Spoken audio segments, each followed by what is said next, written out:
Ay! Sa ayos na si Kutingay. Guys, ngayon may papatay sa tatlong kalbo. Ito ang gagawin natin. Itan lahat sa vitamsi. Hanggang dun. Para pag hinata ko, magulat sila. Okay? Okay, talian natin. Pwede mo. Ito, ilagay sa taas, iakit natin. Para magulat si Baysok sa si kalbo. Pakbo. Okay. Okay. Yan lagi sa gilid. Para hindi makita. Ba? Tapos magano tayo Nuluto tayo ng Lakimi. Yari. Kita sa merinda. Oh, mga kalbo, merinda kayo. Bo! Ano kain mo? Tika nagpamerinda. Ay! Kasi ito first na. Ayos ah! Huwag kayo, nagkito lang kayo. Isa mo lang yan. Hati-hati na kayo. Ha? Napay naman. Ano naman ako dito eh. Wow! Sarap yan boy! Boy. Asyan! Dito lang ako nagkakape. Ano na yung mahilok, nagkakape din ako. Sige! Mukha nga! Tama-tama ito ngayon! Pero pus-pus. Oh, pause mo na. Ito naman to.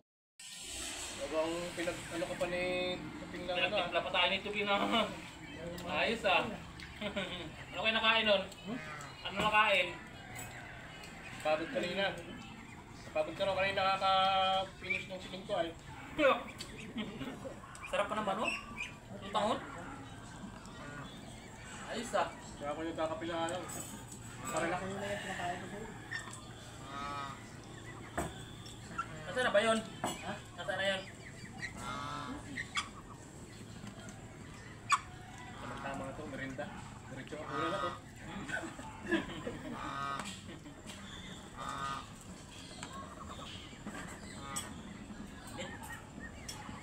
Sarap. Mahilig talaga ako magkape sa hapon. Pagkatapos ng trabaho.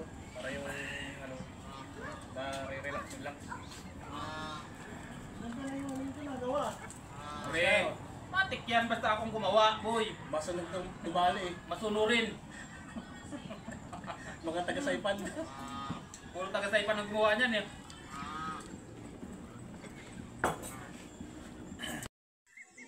Stilmatic na yan bukas ano? Oo. Tapos na Kaso lang, hindi ako marunong mag-welding yan. Yan. yung na bala dyan. Ay! Ano ba yan? Ay! Si Tuping ah. Wala sa ayos to si Tupingay. Kala ko ano yung nalaglag eh. Yan ang gulat naman yun. Wala yan. Wala sa ayos. Wala yan. Ang ganda na kwentuhan namin dito ha.